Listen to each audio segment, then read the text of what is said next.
ಸದಾಶಿವಸಮಾರಂಭಾಂ ಶಂಕರಾಚಾರ್ಯಮಧ್ಯಮಾಂ ಅಸ್ಮದಾಚಾರ್ಯಪರ್ಯಂತಾಂ ವಂದೇ ಗುರುಪರಂಪರಾಂ.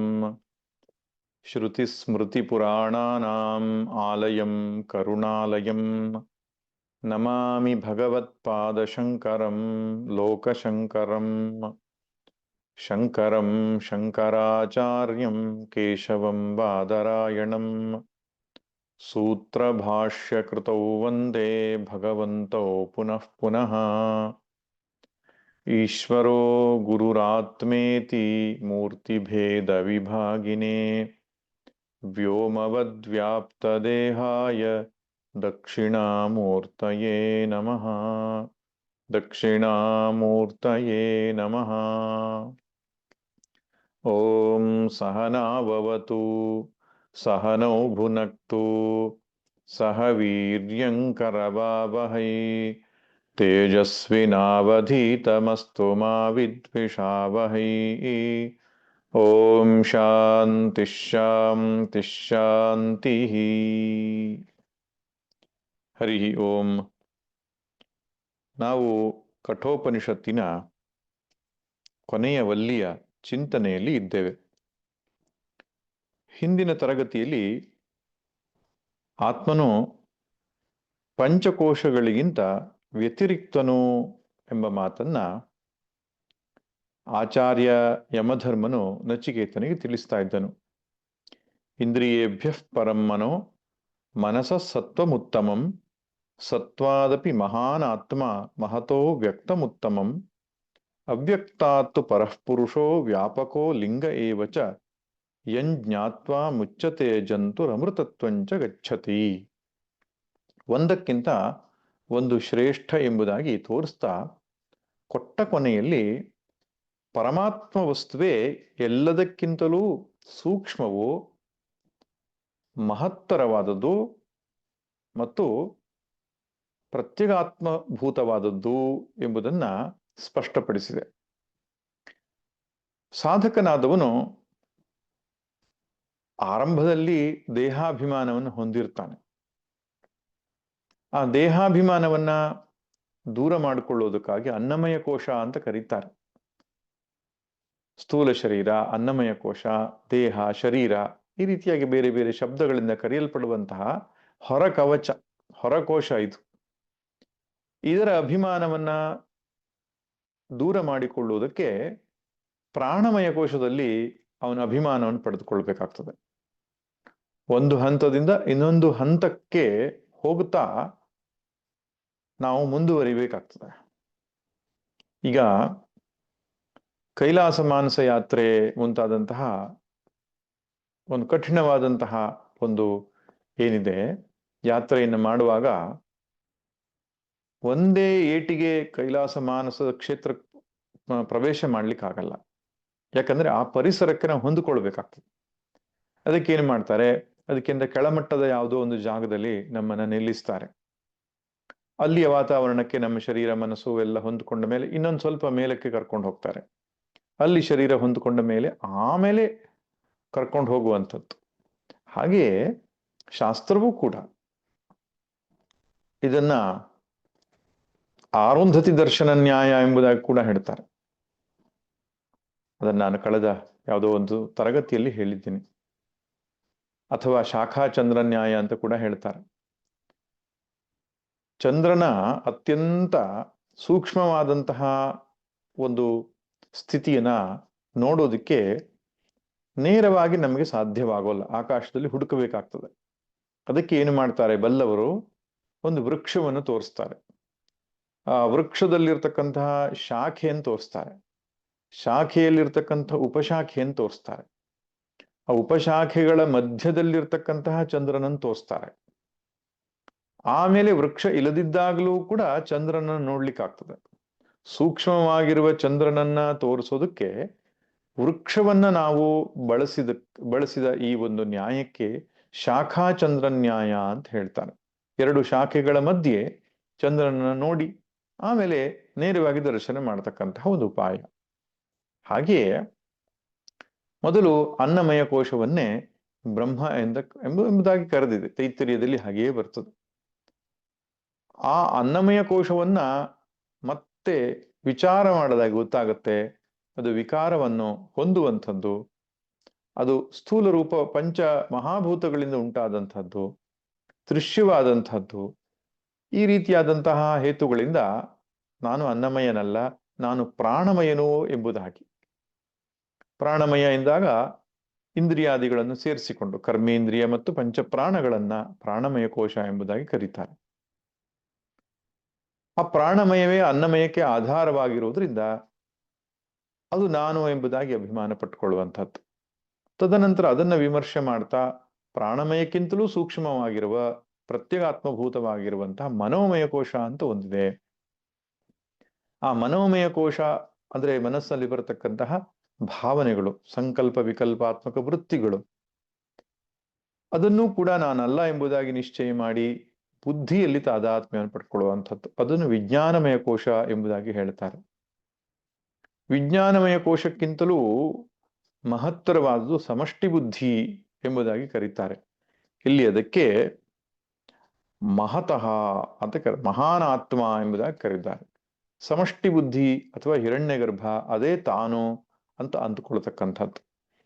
ಆಮೇಲೆ ಆ ಮಟ್ಟದಲ್ಲಿಯೂ ಕೂಡ ವಿಚಾರ ಮಾಡಲಾಗಿ ಹಿರಣ್ಯಗರ್ಭನೂ ಕೂಡ ಅವ್ಯಕ್ತದಿಂದ ಹುಟ್ಟಿದ್ದಾನೆ, ಅವ್ಯಕ್ತದಲ್ಲಿಯೇ ಲಯವಾಗ್ತಾನೆ, ಅವ್ಯಕ್ತದ ಆಶ್ರಯದಲ್ಲಿಯೇ ಇರೋದ್ರಿಂದ ಅವ್ಯಕ್ತ ಅಂತ ಕರೆಯಲ್ಪಡತಕ್ಕಂತಹ ಮೂಲ ಪ್ರಕೃತಿ, ಅವ್ಯಾಕೃತ ಮಾಯೆ, ಅದನ್ನ ತಾನು ಅಂತ ಅಂದುಕೊಳ್ತಕ್ಕಂಥದ್ದು.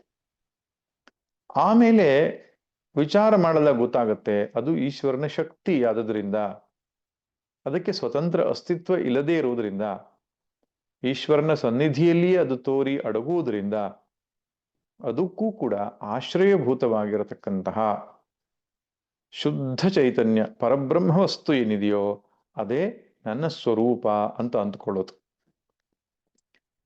ಅದಕ್ಕಿಂತ ಹೆಚ್ಚಿನದಾದ್ದು ಇನ್ನು ಯಾವುದೂ ಇಲ್ಲವಾದದ್ರಿಂದ ಅದೇ ಎಲ್ಲದರಲ್ಲಿಯೂ ಅನುಸ್ಯೂತವಾಗಿರತಕ್ಕಂತಹ ಸಾ ಕಾಷ್ಠಾ ಸಾ ಪರಾಗತಿ, ಅದೇ ಪರತತ್ವವಾಗಿರೋದ್ರಿಂದ ಅದರಲ್ಲಿಯೇ ನೆಲೆ ನಿಲ್ತಕ್ಕಂಥದ್ದು.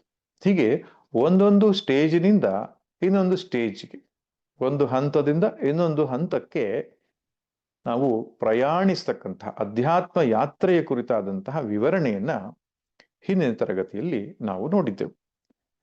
ಆ ಪರಬ್ರಹ್ಮ ಪರಮಾತ್ಮನೇ ಹಿಂದೆ ವಿಷ್ಣು ಎಂಬುದಾಗಿ ಕರೆದಿತ್ತು, ವಿಷ್ಣು ಪದ ಎಂಬುದಾಗಿ ಕರೆದಿತ್ತು.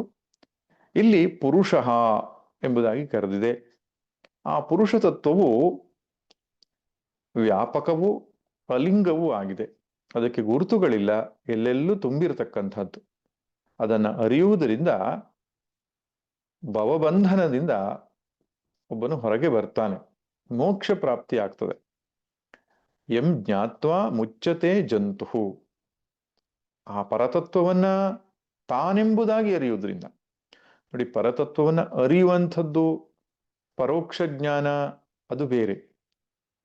ಹಾಗೆಂಬುದಾಗಿ ಒಂದು ತತ್ವ ಇದೆ ಅಂತ ತಿಳಿದ್ರೆ ಅದ್ರ ಪರೋಕ್ಷ ಜ್ಞಾನ ಅಂತ ಹೇಳ್ತಾರೆ. ಅದರಿಂದ ಮೋಕ್ಷವಿಲ್ಲ, ಅದು ಅಪರೋಕ್ಷವಾಗಬೇಕು.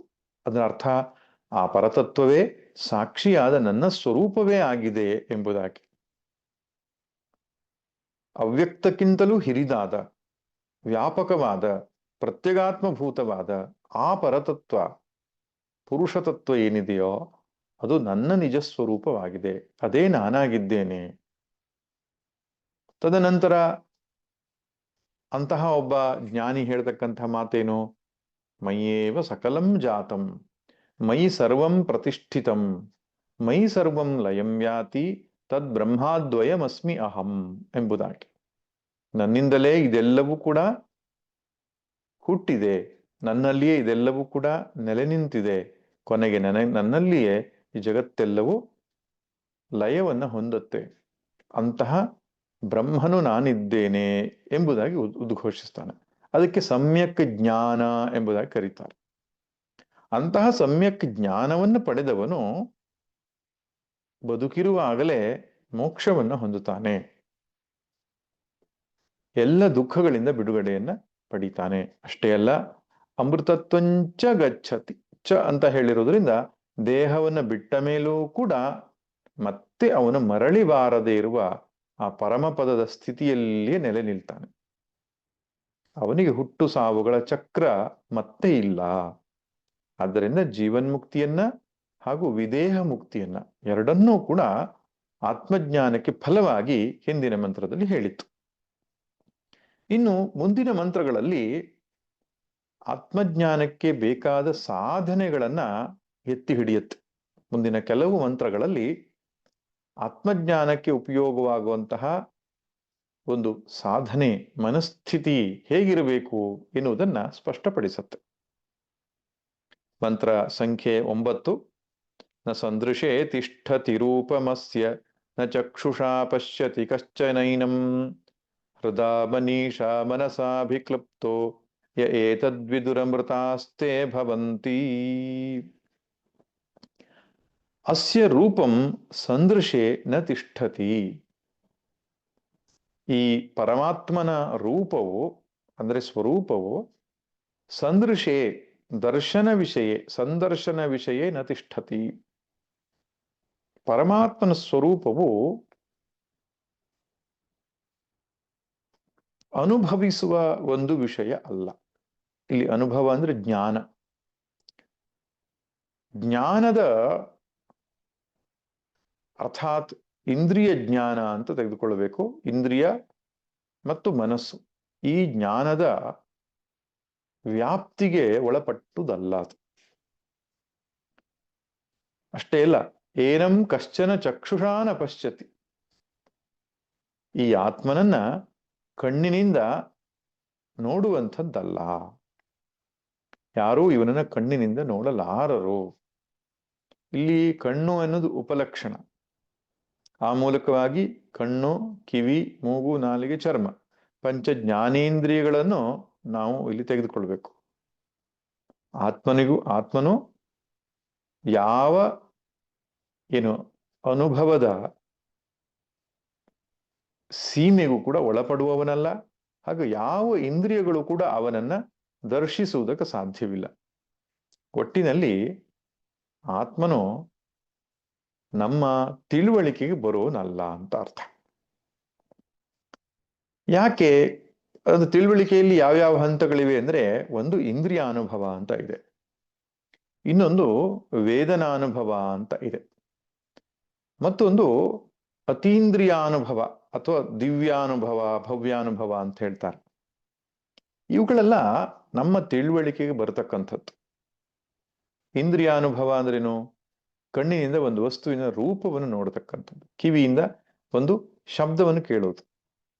ಇದೆಲ್ಲದಕ್ಕೂ ಅನುಭವ ಅನ್ನೋ ಶಬ್ದ ಇದೆ, ನೆನಪಿರ್ಲಿ.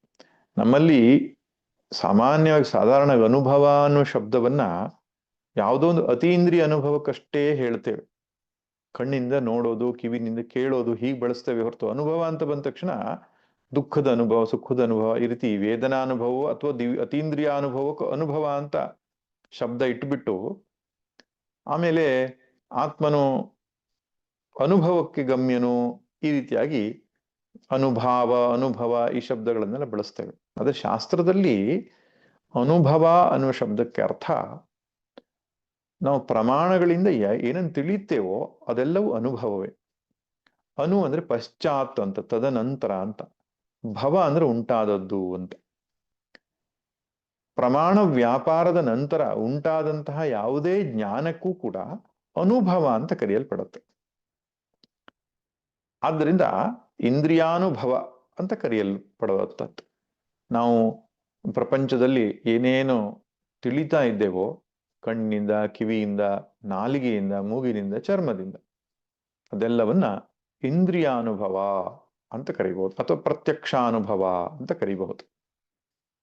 ಅದಲ್ಲದೆ ಇನ್ನೊಂದು ಅನುಭವ ನಮಗಾಗ್ತದೆ. ಏನು? ನಮ್ಮ ಒಳಗಡೆಗೆ ಆಗ್ತಕ್ಕಂತಹ ಶರೀರದ ಒಳಗೂ ಕೂಡ ಮನಸ್ಸಿನಲ್ಲಿಯೂ ಆಗುವಂತಹ ಅನುಭವಗಳು. ಶರೀರದಲ್ಲಿ ಆಗುವಂತಹ ಹಸಿವು, ಬಾಯಾರಿಕೆ, ನಿದ್ದೆ, ಆಮೇಲೆ ಬೇರೆ ಬೇರೆ ನೋವುಗಳು, ಇದೆಲ್ಲ ವೇದನಾನುಭವ ಅಂತ ಹೇಳ್ತಾರೆ. ಹಾಗೆ ಮನಸ್ಸಲ್ಲಿ ಆಗ್ತಕ್ಕಂತಹ ಬೇಸರ ಮುಂತಾದ ಭಾವಗಳು, ಇದೆಲ್ಲವೂ ಕೂಡ ವೇದನಾನುಭವ ಎನ್ನುವ ಸಾಲಿಗೆ ಸೇರ್ತದೆ. ಇದು ಕೂಡ ಗೊತ್ತಾಗ್ತದೆ ನಮ್ಗೆ. ಪ್ರತ್ಯಕ್ಷಾನುಭವ ಹೇಗೆ ಗೊತ್ತಾಗ್ತದೋ ಹಾಗೆ ವೇದನಾನುಭವವೂ ಕೂಡ ನಮ್ಮ ಅರಿವಿನ ಸೀಮೆಗೆ ಬೀಳುತ್ತದೆ, ಅರಿವಿನ ವ್ಯಾಪ್ತಿಗೆ ಬರ್ತಕ್ಕಂಥದ್ದು. ಅದಲ್ಲದೆ ಅರಿವಿನ ವ್ಯಾಪ್ತಿಗೆ ಬರ್ತಕ್ಕಂಥದ್ದು ಇನ್ನೊಂದಿದೆ, ಅದನ್ನು ಅತೀಂದ್ರಿಯಾನುಭವ ಅಂತ ಹೇಳ್ತಾರೆ. ಇನ್ನೊಬ್ಬರ ಮನಸ್ಸಿನಲ್ಲಿರ್ತಕ್ಕಂಥದ್ದು ತಿಳಿಯುವಂಥದ್ದು, ಅಥವಾ ಎಲ್ಲೋ ನಡೆದಂತಹ ಘಟನೆ ಇಲ್ಲೇ ಕೂತ್ಕೊಂಡು ಹೇಳ್ತಕ್ಕಂಥದ್ದು, ಅಥವಾ ಯಾವುದೋ ಲೋಕದ ಘಟನೆಗಳನ್ನ ನೋಡುವಂಥದ್ದು, ಲೋಕ ಗಮನ ಇರಬಹುದು, ಅಥವಾ ಕಳೆದು ಗತಿಸಿ ಹೋದಂತಹ ಮಹಾತ್ಮರುಗಳನ್ನು ದರ್ಶಿಸುವಂಥದ್ದಿರಬಹುದು, ಭೂತ ಭವಿಷ್ಯತ್ತುಗಳ ಒಂದು ಒಂದು ವಿಚಾರಗಳಿರಬಹುದು. ಇದೆಲ್ಲವೂ ಈ ಇಂದ್ರಿಯ ಪರಿಧಿಯೊಳಗೆ ಬರತಕ್ಕಂಥದ್ದಲ್ಲ, ಅತೀಂದ್ರಿಯ ಅನುಭವಗಳು ಅವು ಕೂಡ ಇದೆ. ಯೋಗಶಾಸ್ತ್ರ ಅದನ್ನು ಪಡೆಯುವ ವಿಧಾನವನ್ನು ಕೂಡ ತಿಳಿಸಿಕೊಡ್ತದೆ. ಯಾವ ಸಾಧನೆಯಿಂದ ಯಾವ್ಯಾವ ಅತೀಂದ್ರಿಯ ಅನುಭವಗಳನ್ನು ಪಡಿಬಹುದು ಅಂತ ವಿಭೂತಿ ಪಾದದಲ್ಲಿ ಬರ್ತದೆ. ಅದನ್ನೂ ಕೂಡ ಅನುಭವ ಅಂತ ಕರೆಯಲ್ಪಡುತ್ತೆ. ಅದು ಕೂಡ ಅರಿವಿನ ವ್ಯಾಪ್ತಿಗೆ ಒಳಪಡತಕ್ಕಂಥದ್ದು. ಅದು ಕೂಡ ಆತ್ಮಾನುಭವ ಅಲ್ಲ.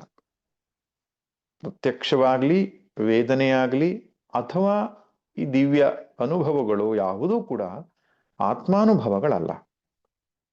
ಹಾಗಾದ್ರೆ ಆತ್ಮಾನುಭವ ಅಂದ್ರೆ ಏನು ಅಂತ ಕೇಳಿದ್ರೆ, ಅದು ಈಗಾಗಲೇ ನಮ್ಮ ಅನುಭವದಲ್ಲಿ ಇದ್ದುಕೊಂಡಿರ್ತಕ್ಕಂಥದ್ದು.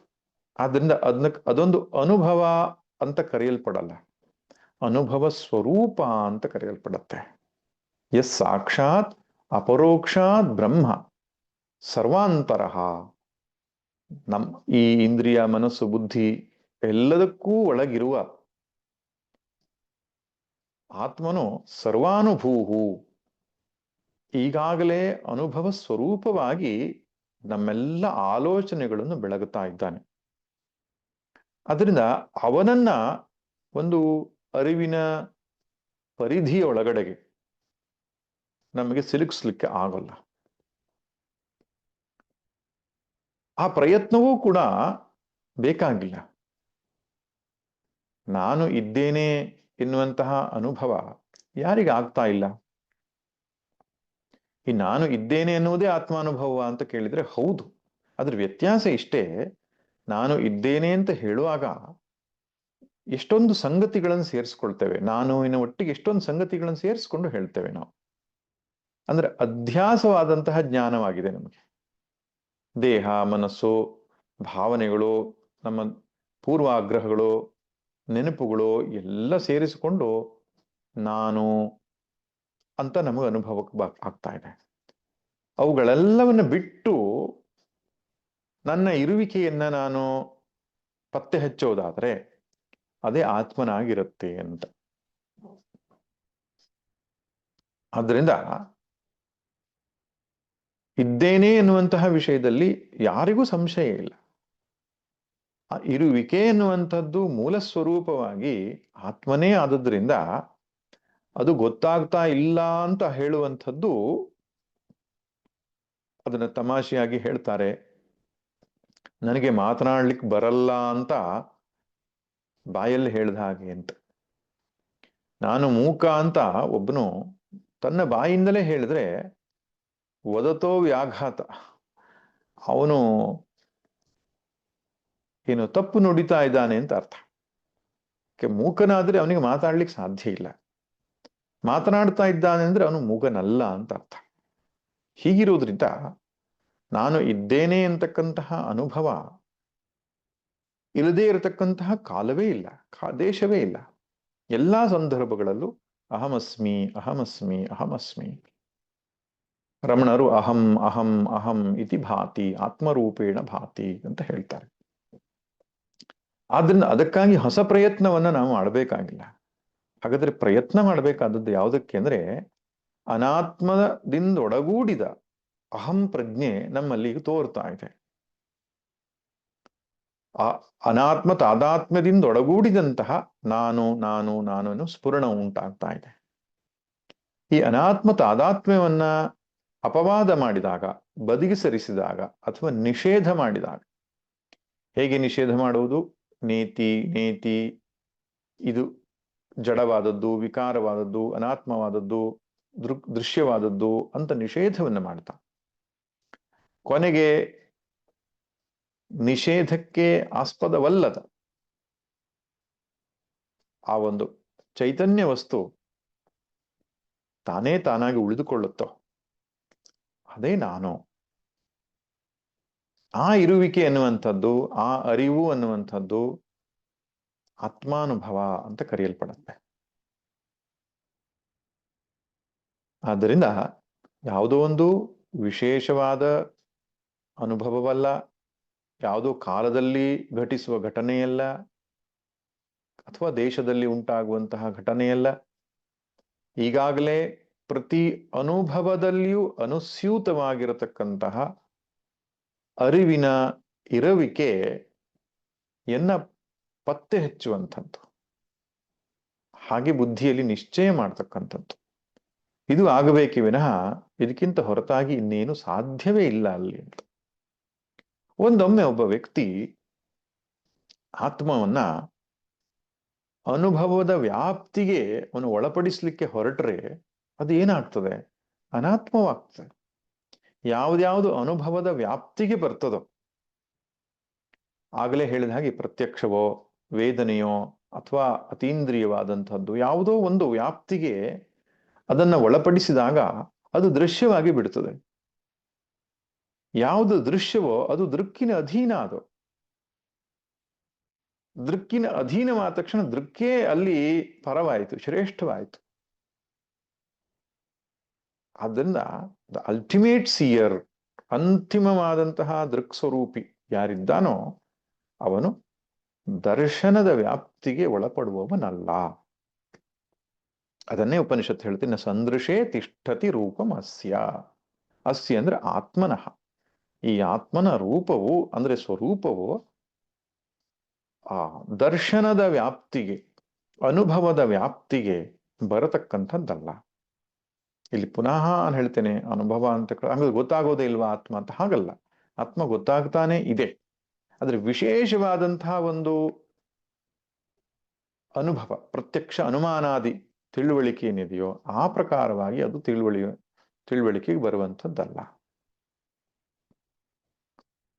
ಉಪನಿಷತ್ತೇ ಹಿಂದಿನ ಮಂತ್ರಗಳಲ್ಲಿ ಹೇಳಿತು, ಅಶಬ್ದಮಸ್ಪರ್ಶಮರೂಪಮವ್ಯಯಂ ತಥಾರಸಂ ನಿತ್ಯಮಗಂಧವಚ್ಚಯತ್ ಅನಾದ್ಯನಂತಂ ಮಹತಃ ಪರಂ ಧ್ರುವಂ ನಿಚಾಯತನ್ ಮೃತ್ಯುಮುಖಾತ್ ಪ್ರಮುಚ್ಯತೆ. ಅವನಿಗೆ ಅಶಬ್ದಮಸ್ಪರ್ಶಮರೂಪಮವ್ಯಯಂ, ಶಬ್ದ ಸ್ಪರ್ಶ ರೂಪ ರಸಗಂಧಗಳು ಆತ್ಮನಲ್ಲಿ ಇಲ್ಲ ಅಂತ ಹೇಳಿದ ಮೇಲೆ ಇಂದ್ರಿಯಗಳು ಹೇಗೆ ಅವನನ್ನು ಗ್ರಹಿಸಲಿಕ್ಕೆ ಸಾಧ್ಯ ಇದೆ? ಹಾಗಿರೋದ್ರಿಂದ ಯಾವುದೇ ಇಂದ್ರಿಯದ ಅನುಭವಕ್ಕೂ ಅದು ಸಿಲುಕುವಂಥದ್ದಲ್ಲ. ಎಷ್ಟೋ ಜನ ತಪ್ಪು ತಿಳುವಳಿಕೆಯಿಂದ ಏನೇನೋ ಆತ್ಮಾನುಭವ ಅಂತ ಭಾವಿಸಿಕೊಳ್ತಾರೆ. ಧ್ಯಾನಕ್ಕೆ ಕುಳಿತುಕೊಂಡಾಗ ನನಗೆ ವಿಶೇಷವಾದ ಒಂದು ಶಬ್ದ ಕೇಳಿಸ್ತು, ಓಂಕಾರ ಕೇಳಿಸ್ತು, ಶಂಖನಾದ ಕೇಳಿಸ್ತು. ಇನ್ನು ಕೆಲವರು ವಿಶೇಷ ದರ್ಶನ ಆಯ್ತು, ನನಗೆ ನೀಲಿ ಬಣ್ಣ, ಕೆಂಪು ಬಣ್ಣ, ಹಸಿರು ಬಣ್ಣ, ಹಳದಿ ಬಣ್ಣ ಎಲ್ಲ ಕಾಣಿಸ್ತಾ ಇತ್ತು, ಬಣ್ಣಗಳು ಕಾಣಿಸ್ತಿದ್ವು. ಒಂದ್ಸಲ ಯಾರೋ ಸ್ವಾಮಿ ಚಿನ್ಮಯಾನಂದರ ಹತ್ರ ಹೋಗಿ ಹೇಳ್ತಾರೆ, ನನಗೆ ಹಸಿರು ಬಣ್ಣ, ಬಿಳಿ ಬಣ್ಣ, ಹಳದಿ ಬಣ್ಣ ಎಲ್ಲ ಧ್ಯಾನದಲ್ಲಿ ಕಾಣಿಸುತ್ತೆ. ಅವರು ಹೇಳಿದ್ರಂತೆ, ನೀನ್ ಜಾಸ್ತಿ ಟ್ರಾಫಿಕ್ ಅಲ್ಲಿ ನಿಂತ್ಕೊಳ್ತೀಯ ಅಂತ ಕಾಣಿಸುತ್ತೆ, ಅದರ ಪ್ರಭಾವ ಅದು ಅಂತ. ನೋಡಿ, ಇದೆಲ್ಲ ಅನುಭವಗಳು ಆಗುವುದಿಲ್ಲ ಅಂತ ಖಂಡಿತ ಇಲ್ಲ. ದೇವತಾದಿ ದರ್ಶನಗಳಿರ್ಬಹುದು, ಮಹಾತ್ಮರ ದರ್ಶನಗಳಿರಬಹುದು, ಅತ್ಯಂತ ಹಗುರವಾಗಿ ಧ್ಯಾನದಲ್ಲಿ ಮೇಲಕ್ಕೆ ತೇಲಿದ ಅನುಭವ ಆಗುವಂಥದ್ದು, ಹೀಗೆಲ್ಲ ಅನುಭವಗಳಾಗಬಹುದು. ಆದ್ರೆ ಅದು ಯಾವುದು ಆತ್ಮಾನುಭವ ಅಲ್ಲ ಎನ್ನುವಂಥದ್ದನ್ನ ನಾವು ಸ್ಪಷ್ಟಪಡಿಸಿಕೊಳ್ಬೇಕು. ಅಥವಾ ಆ ಅನುಭವಕ್ಕೆ ಬೆಲೆಯೂ ಇಲ್ವಾ ಅಂತ ಕೇಳಿದ್ರೆ ಹಾಗೂ ಅಲ್ಲ. ಅದು ಒಂದು ರೀತಿಯಲ್ಲಿ ನಮ್ಮಲ್ಲಿ ಏಕಾಗ್ರತೆ ಎನ್ನುವಂಥದ್ದು ಸಿದ್ಧಿಸಿಕೊಳ್ತಾ ಇದೆ ಅನ್ನೋದಕ್ಕೊಂದು ಸೂಚನೆ ಆಗಬಹುದು. ಅಷ್ಟೇ ಹೊರತು ಅಧ್ಯಾತ್ಮದ ಕ್ಷೇತ್ರದಲ್ಲಿ ವಿಶೇಷ ಅದಕ್ಕೆ ಮಹತ್ವ ಅನ್ನುವಂಥದ್ದು ಇಲ್ಲ. ಹಾಗೆ ಉಪನಿಷತ್ತು ಸ್ಪಷ್ಟವಾಗಿ ಹೇಳುತ್ತೆ, ಇದೊಂದೇ ಅಲ್ಲ, ಯಥೋ ವಾಚೋ ನಿವರ್ತಂತೆ ಅಪ್ರಾಪ್ಯ ಮನಸಾ ಸಹ. ಹಾಗೆ ಕೇನೋಪನಿಷತ್ತು ಅನೇಕ ಮಂತ್ರಗಳಲ್ಲಿ ಈ ಇಂದ್ರಿಯಗಳ ಅನುಭವಕ್ಕೆ ಅದು ಸಿಲುಕುವಂಥದ್ದಲ್ಲ ಎಂಬುದಾಗಿ ಸ್ಪಷ್ಟಪಡಿಸಿದೆ. ಇನ್ನು ಹಾಗಾದ್ರೆ ಅದನ್ನು ತಿಳ್ಕೊಳ್ಳೋ ಬಗೆ ಹೇಗೆ? ಪುನಃ ಅದೇ ಪ್ರಶ್ನೆ ತಿಳ್ಕೊಳ್ಳೋ ಬಗೆ ಹೇಗೆ? ಬುದ್ಧಿಯಿಂದಲೇ ಅದನ್ನು ತಿಳಿದುಕೊಳ್ಳಬೇಕು. ಯಾವ ಬುದ್ಧಿಯಲ್ಲಿ ಅಜ್ಞಾನ ಕವಿದಿದೆಯೋ ಅದೇ ಬುದ್ಧಿಯಿಂದಲೇ ಕೂಡ ಅಜ್ಞಾನ ನಿವೃತ್ತಿ ಆಗಬೇಕು, ಜ್ಞಾನ ಪ್ರಾಪ್ತಿ ಆಗಬೇಕು. ಆದ್ರಿಂದ ಬುದ್ಧಿಗೆ ಬಹಳ ಮಹತ್ತರವಾದಂಥ ಸ್ಥಾನ ಇದೆ ಅಧ್ಯಾತ್ಮ ಕ್ಷೇತ್ರದಲ್ಲಿ. ಎಷ್ಟೋ ಸಲ ಕೆಲವರು ಮಾತಾಡ್ಲಿಕ್ಕೆ ಉಂಟು, ಬುದ್ಧಿಯೇ ಅಡ್ಡಿ ಅಂತ. ಬುದ್ಧಿಯನ್ನು ನಾವು ತಳ್ಳಿ ಹಾಕಬೇಕು, ಬುದ್ಧಿಯನ್ನು ಬೆಳೆಸಬಾರದು, ಬುದ್ಧಿಯನ್ನು ಪೋಷಿಸಬಾರದು, ಬುದ್ಧಿ ಅಧ್ಯಾತ್ಮ ಸಾಧನಕ್ಕೆ ತೊಡಕು, ಹೀಗೆಂಬುದಾಗಿ ಕೆಲವರೆಲ್ಲ ಹೇಳೋದುಂಟು. ನೀನ್ ಜಾಸ್ತಿ ಬುದ್ಧಿ ಉಪಯೋಗಿಸ್ಬೇಡ ಅಧ್ಯಾತ್ಮದಲ್ಲಿ ಅಂತ, ನಾನು ಏನು ಹೇಳ್ತೇನೋ ಹಾಗೆ ನಂಬು ಅಂತ. ಹಾಗೆ ಉಪನಿಷತ್ತು ಹೇಳಲ್ಲ.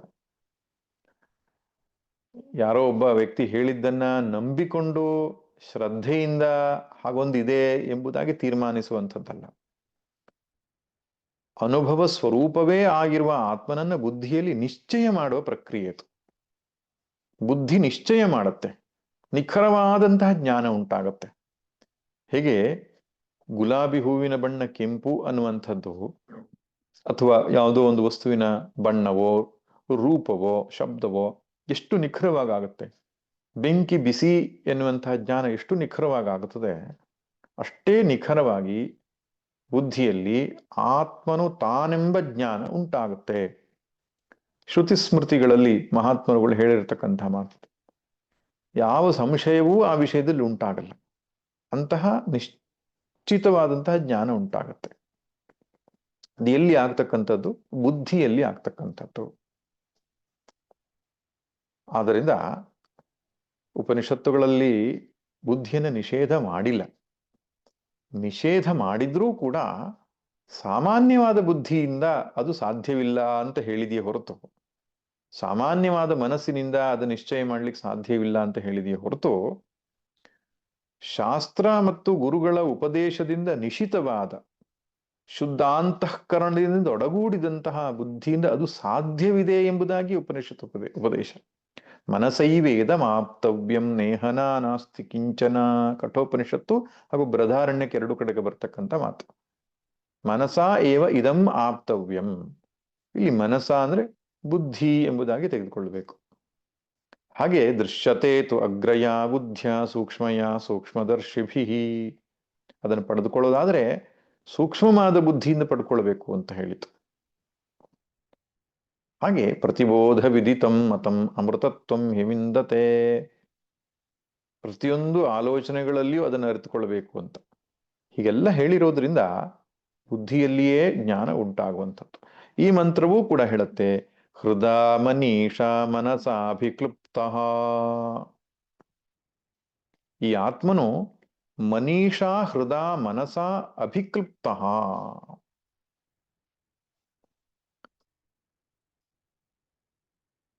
ಇಲ್ಲಿ ಬುದ್ಧಿಯ ಲಕ್ಷಣಗಳನ್ನು ಹೇಳ್ತಾರೆ, ಎಂತಹ ಬುದ್ಧಿ ಇರಬೇಕು ಅಂತ. ಇಲ್ಲಿ ಬುದ್ಧಿ ಎನ್ನುವ ಶಬ್ದಕ್ಕೆ ಬದಲಾಗಿ ಹೃದಾ ಎಂಬುದಾಗಿ ಬಳಸ್ತಾರೆ. ಹೃತ್ ಎನ್ನುವಂತಹ ಶಬ್ದ ಬುದ್ಧಿ ಮನಸ್ಸು ಅಂತಃಕರಣಕ್ಕೆ ಉಪಯೋಗ ಆಗಿದೆ.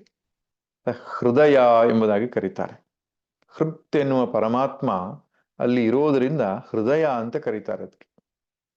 ಅಂದ್ರೆ ಹೃದಯ ಅಂದ್ರೆ ಬುದ್ಧಿಯಿಂದ ಅಂತಾನೆ ಅರ್ಥ. ಶಂಕರರು ಕೂಡ ಭಾಷ್ಯದಲ್ಲಿ ಸ್ಪಷ್ಟವಾಗಿ ಬರೀತಾರೆ, ಹೃತ್ಸ್ಥಯ ಬುದ್ಧಿಯ, ಹೃದಯ ಸ್ಥಾನದಲ್ಲಿರ್ತಕ್ಕಂತಹ ಬುದ್ಧಿಯಿಂದ. ಹೃದಯ ಅಂದ್ರೆ ಬುದ್ಧಿಯಿಂದ ಅಂತ. ಹಾಗಾದ್ರೆ ಎಂತಹ ಬುದ್ಧಿ?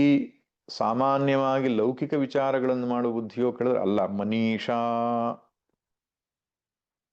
ಮನಸಃ ಈಷ್ಟೇ ನಿಯಂತ್ರತ್ವೇನ ಇತಿ ಮನೀಟ್.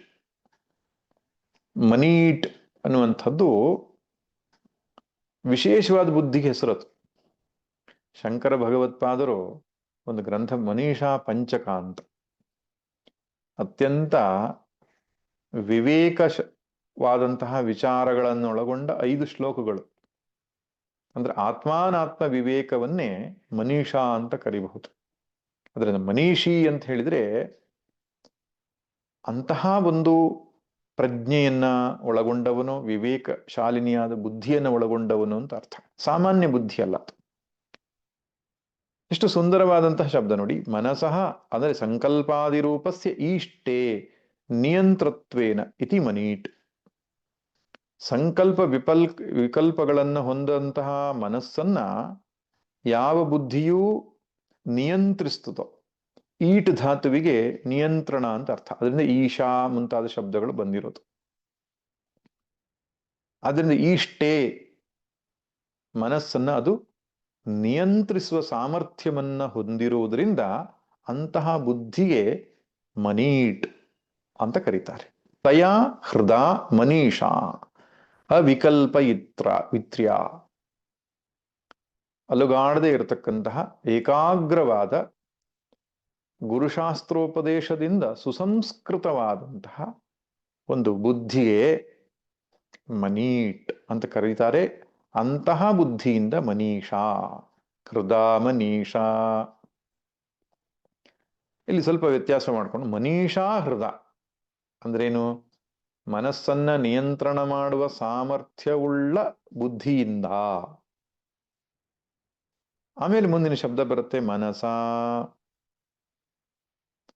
ಬರೀ ಬುದ್ಧಿ ಒಂದು ಸಾಮರ್ಥ್ಯ ಇದ್ದು ಬಿಟ್ರೆ ಸಾಕೆ ಕೇಳಿದ್ರೆ ಇಲ್ಲ, ಮನಸ್ಸು ಬೇಕು ಅಂತ. ಇಲ್ಲಿ ಮನಸ್ಸು ಅಂದ್ರೆ ಏನು? ಸಂಕಲ್ಪ ವಿಕಲ್ಪಾತ್ಮ ಮನಸ್ಸಲ್ಲ. ಇಲ್ಲಿ ಮನನ ರೂಪವಾದಂತಹ ಸಾಮರ್ಥ್ಯ. ಮನಸ ಮನನ ರೂಪೇಣ ಸಮ್ಯಕ್ ದರ್ಶನೇನ ಅಂತ ಕರೀತಾರೆ ಶಂಕರ್. ಆ ಬುದ್ಧಿಗೆ ಇನ್ನೊಂದು ಸಂಸ್ಕಾರವೂ ಬೇಕು. ಯಾವ ಸಂಸ್ಕಾರ ಅಂದ್ರೆ ಮನನ ಮಾಡುವ ಸಾಮರ್ಥ್ಯ. ಅದರ ಅರ್ಥಾತ್ ಶ್ರವಣ ಮತ್ತು ಮನನವಾಗಿರಬೇಕು ಅಂತ.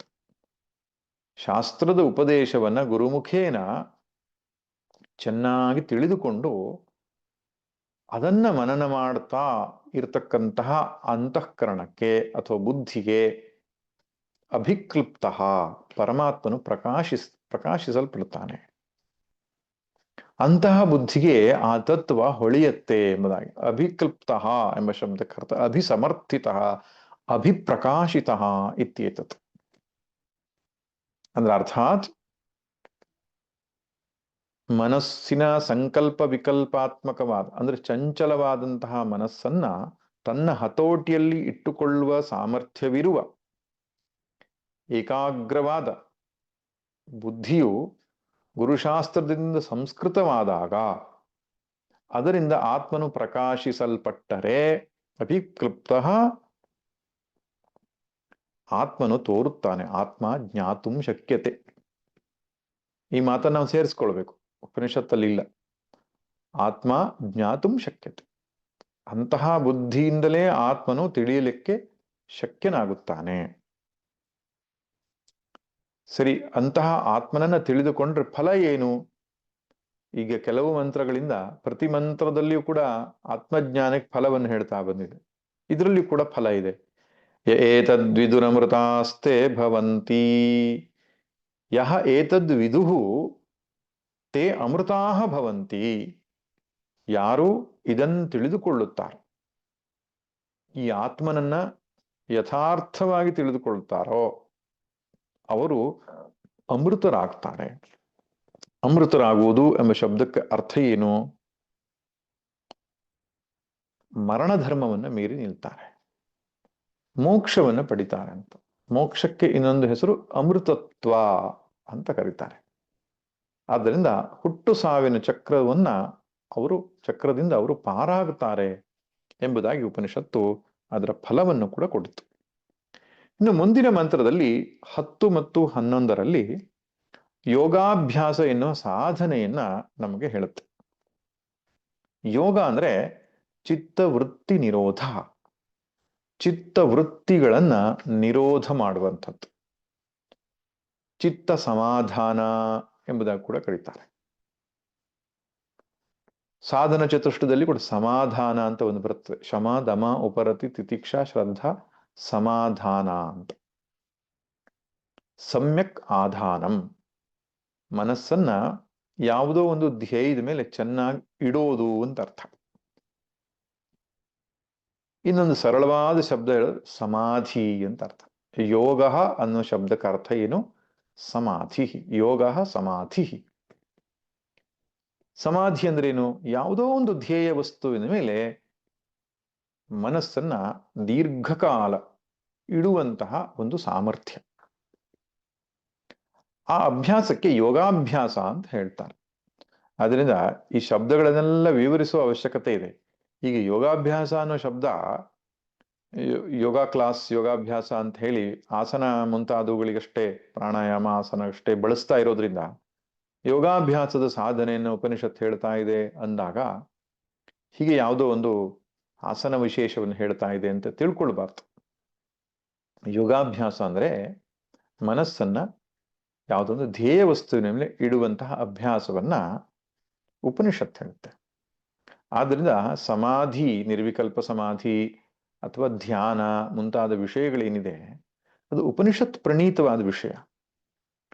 ಪತಂಜಲಿ ಮಹರ್ಷಿಗಳು ಅದಕ್ಕೆ ವಿಸ್ತೃತವಾದಂತಹ ಸೂತ್ರಗಳನ್ನ ಬರೆದು ಅದಕ್ಕೊಂದು ಶಾಸ್ತ್ರದ ಒಂದು ವ್ಯವಸ್ಥೆಯನ್ನ ನಮಗೆ ಮಾಡಿಕೊಟ್ಟರು ಬಿಟ್ರೆ, ಅದರ ಬೀಜರೂಪವಾದ ಚಿಂತನೆಗಳು ಉಪನಿಷತ್ತಲ್ಲಿಯೇ ನಮಗೆ ಸಿಗತ್ತೆ.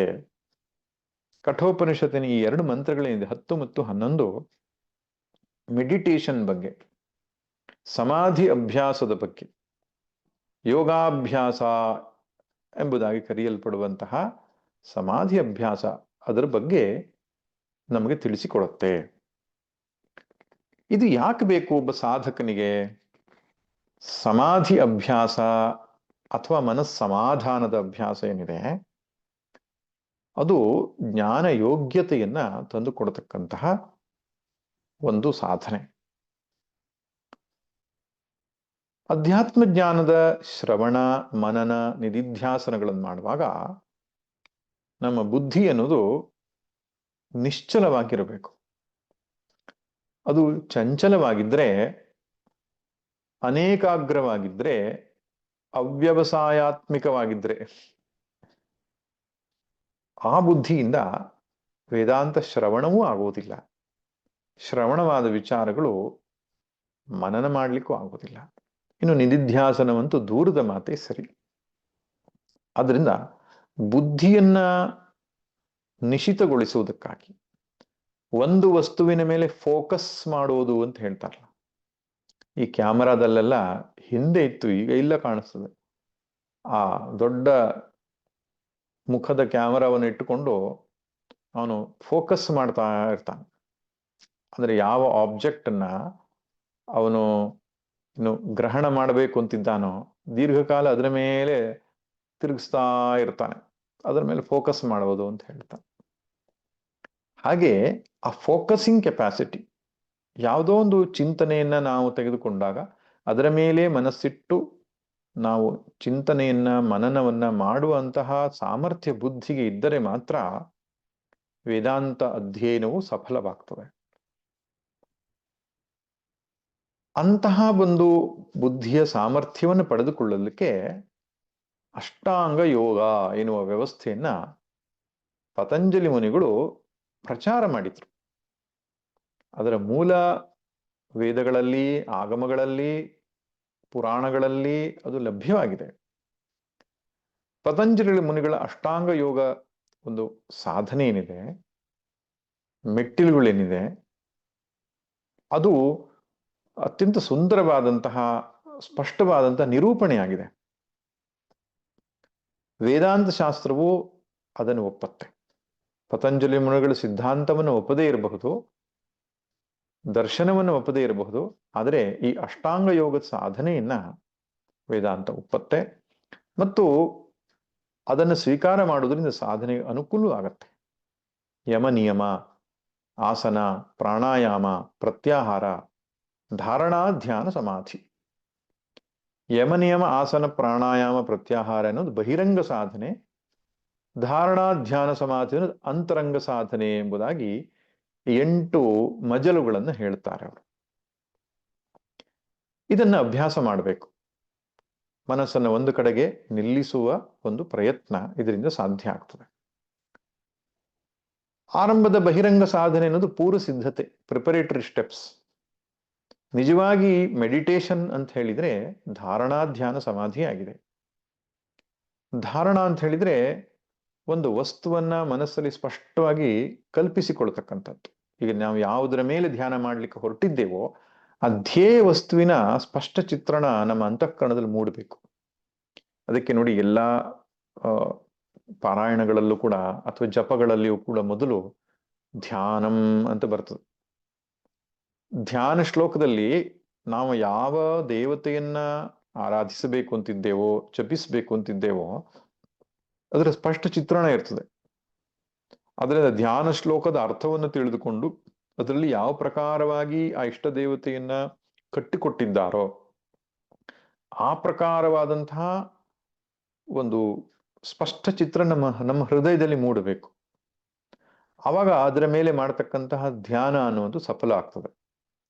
ಎಷ್ಟೋ ಸಲ ಏನಾಗ್ತದೆ, ಧ್ಯಾನ ಶ್ಲೋಕವನ್ನು ಸುಮ್ಮನೆ ಹೇಳ್ತೇವೆ, ಬಾಯಲ್ಲಿ ಹೇಳ್ಕೊಂಡು ಹೋಗ್ತೇವೆ, ಅದರ ಅರ್ಥ ಏನು ಅಂತ ನಮಗೆ ಎಷ್ಟೋ ಸಲ ಗೊತ್ತಿರೋದಿಲ್ಲ.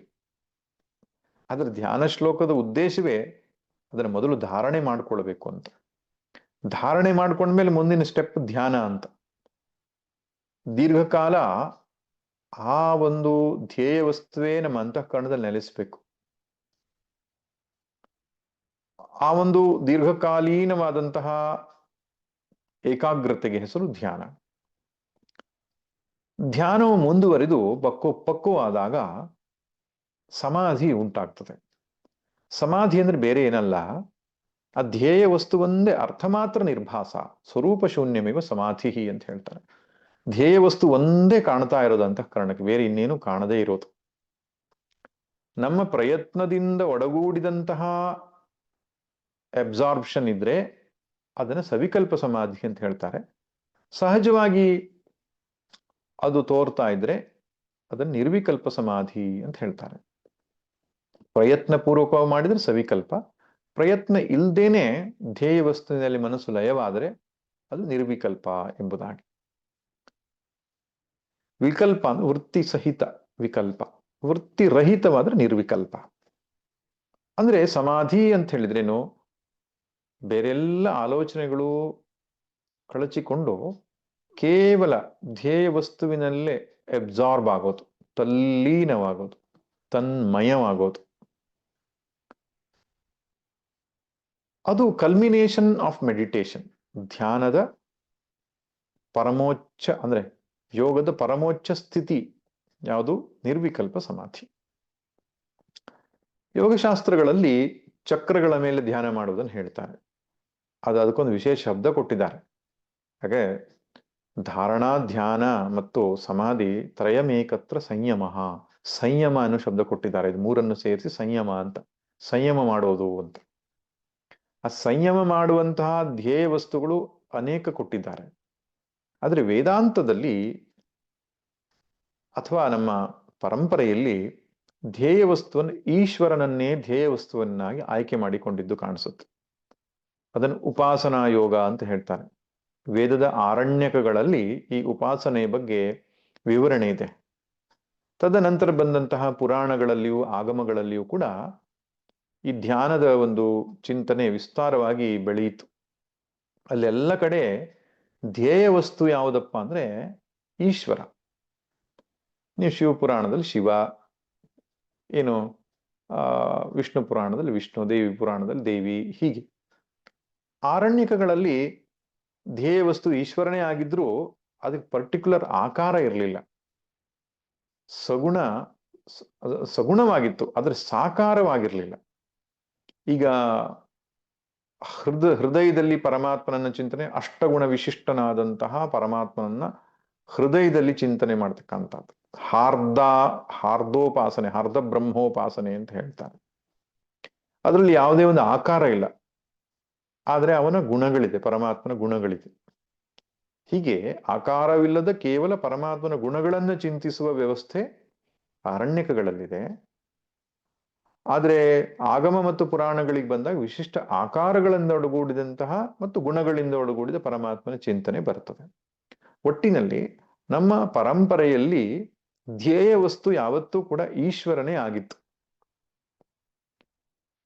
ಹಾಗೆ ಈಶ್ವರನನ್ನೇ ನಾವು ಧ್ಯೇಯ ವಸ್ತುವಾಗಿ ಮಾಡಿಕೊಂಡು ಸಂಯಮ ಮಾಡಿದರೆ, ಯೋಗ ಭಾಷೆಯಲ್ಲಿ ಹೇಳುವುದಾದ್ರೆ, ಅಥವಾ ಶಾಸ್ತ್ರದ ನಮ್ಮ ಉಪನಿಷತ್ತಿನ ಭಾಷೆಯಲ್ಲಿ ಯೋಗಾಭ್ಯಾಸವನ್ನು ಮಾಡಿದರೆ, ಸಮಾಧಿ ಅಭ್ಯಾಸವನ್ನು ಮಾಡಿದರೆ ಮನಸ್ಸಿಗೆ ದೊಡ್ಡ ಬಲ, ಏಕಾಗ್ರತೆ ಎನ್ನುವಂತಹ ಸಾಮರ್ಥ್ಯ ಒಂದು ಉಂಟಾಗತ್ತೆ.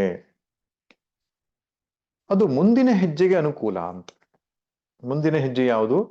ಶ್ರವಣ ಮನನ ನಿಧಿಧ್ಯಾಸನಕ್ಕೆ ಈ ಪೂರ್ವಭಾವಿ ಸಿದ್ಧತೆ ಅವಶ್ಯಕತೆ ಅಂತ ಉಪನಿಷತ್ತು 2 ಮಂತ್ರಗಳು ಇದರ ಬಗ್ಗೆ ಹೇಳುತ್ತೆ. ಯದಾ ಪಂಚಾವತಿಷ್ಠಂತೆ ಜ್ಞಾನಾನಿ ಮನಸಾ ಸಹ ಬುದ್ಧಿಶ್ಚನ ವಿಚೇಷ್ಟತಿ ತಾಮಾಹುಃ ಪರಮಾಂಗತಿಂ. ಯದಾ ಅಂದ್ರೆ ಯಾವಾಗ, ಪಂಚಜ್ಞಾನಾನಿ ಮನಸಾ ಸಹ ಅವತಿಷ್ಠಂತೆ. ಪಂಚಜ್ಞಾನಾನಿ ಅಂದ್ರೆ ಇಲ್ಲಿ ಜ್ಞಾನೇಂದ್ರಿಯಾಣಿ ಅಂತ ತೆಗೆದುಕೊಳ್ಬೇಕು. ಪಂಚ ಜ್ಞಾನೇಂದ್ರಿಯಾಣಿ ಮನಸಾಸ ಮನಸ್ಸಿನೊಟ್ಟಿಗೆ ಅವತಿಷ್ಠಂತೆ ಅಂದ್ರೆ ನಿಲುಗಡೆಗೆ ಬರ್ತದೋ, ಪ್ರಶಾಂತವಾಗ್ತದೋ, ಸಮಾಹಿತವಾಗ್ತದೋ, ನೆಲೆ ನಿಲ್ತದೋ. ಎಲ್ಲಿ ಅಂತ ಹೇಳಲಿಲ್ಲ ಇಲ್ಲಿ. ಎಲ್ಲಿ ನೆಲೆ ನಿಲ್ಬೇಕು? ಧ್ಯೇಯ ವಸ್ತುವಿನಲ್ಲಿ ಅಂತ. ಪಂಚ ಜ್ಞಾನೇಂದ್ರಿಯಗಳು ಮತ್ತು ಮನಸ್ಸು ಯಾವಾಗ ಧ್ಯೇಯ ವಸ್ತುವಿನಲ್ಲಿ ನೆಲೆ ನಿಲ್ತದೋ ಅಷ್ಟೇ ಅಲ್ಲ, ಬುದ್ಧಿಶ್ಚನ ವಿಚೇಷ್ಟತಿ, ಬುದ್ಧಿಯು ಅಲುಗಾಡೋದಿಲ್ವೋ. ಇಂದ್ರಿಯ, ಮನಸ್ಸು, ಬುದ್ಧಿ ಇದೆಲ್ಲವೂ ಕೂಡ ಅತ್ಯಂತ ಪ್ರಶಾಂತವಾಗತ್ತೋ ತಾಮಾಹುಃ ಪರಮಾಂಗತಿಂ, ತಾಂ ಪರಮಾಂ ಗತಿಂ ಆಹುಹು, ಅದು ಪರಮಗತಿ ಎಂಬುದಾಗಿ ಹೇಳ್ತಾರೆ. ಇಲ್ಲಿ ಸ್ಪಷ್ಟವಾಗಬೇಕು, ಅಧ್ಯಾತ್ಮದ ಪರಮಗತಿ ಅಲ್ಲ ಇದು, ಯೋಗ ಸಾಧನೆಯ ಪರಮಗತಿ. ಚಿತ್ತೈಕಾಗ್ರತೆಯ ಧ್ಯಾನಾಭ್ಯಾಸದ ಪರಮಗತಿ, ಶ್ರೇಷ್ಠವಾದ ಸ್ಥಿತಿ ಯಾವುದಪ್ಪ ಅಂದ್ರೆ ನಮ್ಮ ಇಂದ್ರಿಯ ಮನಸ್ಸು ಬುದ್ಧಿಗಳೆಲ್ಲ ಅಲುಗಾಡದೆ ನೆಲೆ ನಿಲ್ಲುವ ನಿರ್ವಿಕಲ್ಪ ಸಮಾಧಿ ರೂಪದ ಒಂದು ಸ್ಥಿತಿಗೆ ಬರೋದು ಅಂತ. ಯೋಗ ಸಾಧನೆಯ ಪರಮಗತಿ, ಉತ್ತಮವಾದ ಹಂತ, ಅಂತಿಮವಾದ ಹಂತ ಅಂತ. ಆದ್ರಿಂದ ಉಪನಿಷತ್ತು ಇದನ್ನು ಯಾಕೆ ಪ್ರತಿಪಾದನೆ ಮಾಡ್ತಾ ಇದೆ ಅಂದ್ರೆ ಸಾಧನ ಚತುಷ್ಟಯ ಸಂಪತ್ತಿಯ ಪ್ರಾಪ್ತಿಗೆ. ಇಲ್ಲದಿದ್ರೆ ಏನಾಗ್ತದೆ, ಯೋಗ ಸಾಧನೆಯನ್ನು ಮಾಡ್ತಾ ಅರ್ಥಾತ್ ಸಮಾಧಿ ಅಭ್ಯಾಸವನ್ನು ಮಾಡ್ತಾ ನಿರ್ವಿಕಲ್ಪ ಸಮಾಧಿಗೆ ಮುಟ್ಟಿದ ಮೇಲೆ ಅಧ್ಯಾತ್ಮ ಸಾಧನೆ ಅನ್ನೋದು ಮುಗಿದು ಹೋಯಿತು, ಇನ್ನೇನು ಇಲ್ಲ. ಆದ್ರೆ ನಿರ್ವಿಕಲ್ಪ ಸಮಾಧಿ ಅನುಭವ ಪಡ್ಕೊಳ್ಳೋದೇ ಸಾಧನೆಯ ಮುಖ್ಯ ಉದ್ದೇಶ ಅಂತ ಎಷ್ಟೋ ಜನ ತಿಳ್ಕೊಂಡು ಬಿಡ್ತಾರೆ. ಹಾಗಲ್ಲ. ಸಮಾಧಿಯ ಅನುಭವದಿಂದ, ಸಮಾಧಿಯಿಂದ ಆತ್ಮಜ್ಞಾನ ಉಂಟಾಗುತ್ತದೆ ಎಂದು ಶ್ರುತಿಯಲ್ಲಿಯೂ ಹೇಳಲ್ಲ. ಜ್ಞಾನ ಉಂಟಾಗುವುದೇ ಪ್ರಮಾಣವನ್ನ ಪರಿಶೀಲನೆ ಮಾಡೋದ್ರಿಂದ. ಪ್ರಮಾಣದಿಂದ ಪ್ರಮಾ ಉತ್ಪತ್ತಿ ಆಗ್ತದೆ, ಪ್ರಮಾಣ ಇಲ್ಲದೆ ಉಂಟಾಗೋದಿಲ್ಲ. ಸಮಾಧಿಯಲ್ಲಿ ಬುದ್ಧಿಯೇ ಇರೋದಿಲ್ಲ, ಮನಸ್ಸೇ ಇರೋದಿಲ್ಲ, ಸುಷುಪ್ತಿಯ ಹಾಗೆ ಇರತಕ್ಕಂತಹ ಒಂದು ಸ್ಥಿತಿ.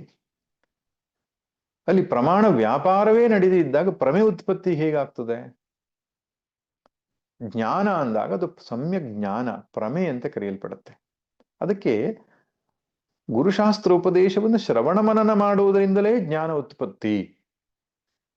ಹಾಗಾದ್ರೆ ಇದು ಯಾಕೆ ನಿರ್ವಿಕಲ್ಪ ಸಮಾಧಿಯನ್ನು ಯಾಕೆ ಕೊಟ್ಟಿದ್ದು? 2 ಉದ್ದೇಶಗಳನ್ನು ಕೊಟ್ಟಿದ್ದು. ಒಂದು ಜ್ಞಾನ ಯೋಗ್ಯತಾ ಪ್ರಾಪ್ತಿ, ಇನ್ನೊಂದು ಶ್ರವಣ ಮನನ ಆದ್ಮೇಲೆ ಈ ವಾಸನೆ ಅನ್ನುವಂಥದ್ದನ್ನು ಕಳೆದುಕೊಳ್ಳೋದಕ್ಕೆ, ವಾಸನಾಕ್ಷಯ ಅನ್ನುವಂಥದ್ದು ಆಗಬೇಕಾಗ್ತದೆ.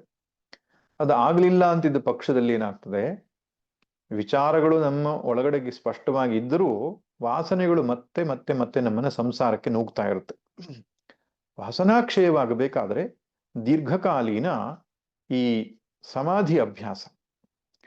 ಅವಾಗ ಮಾಡುವ ಸಮಾಧಿ ಅಭ್ಯಾಸ ಹೇಗಿರುತ್ತೆ ಅಂದ್ರೆ ಆತ್ಮನ ಮೇಲೆ ಮಾಡುವಂತಹ ಚಿಂತನೆ ಆಗಿರ್ತದೆ.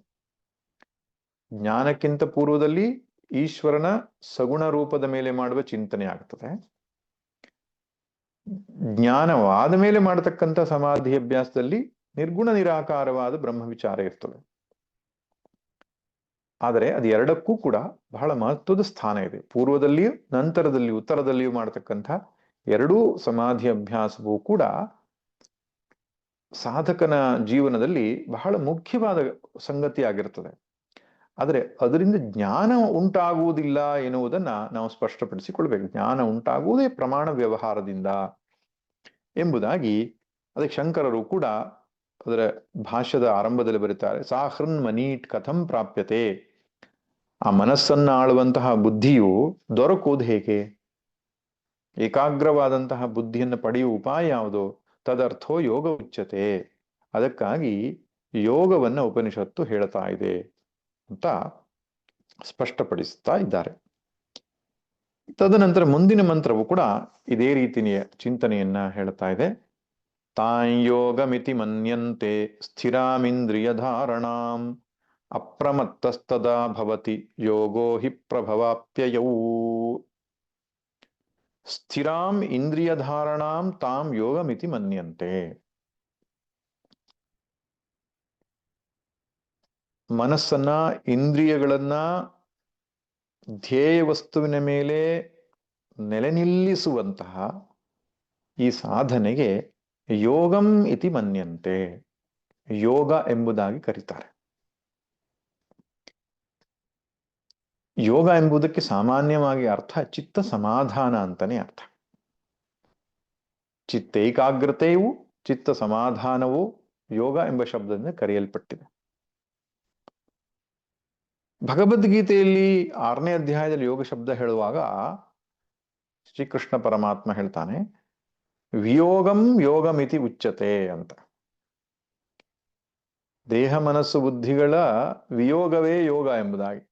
ಅದು ಅಧ್ಯಾತ್ಮ ದೃಷ್ಟಿ.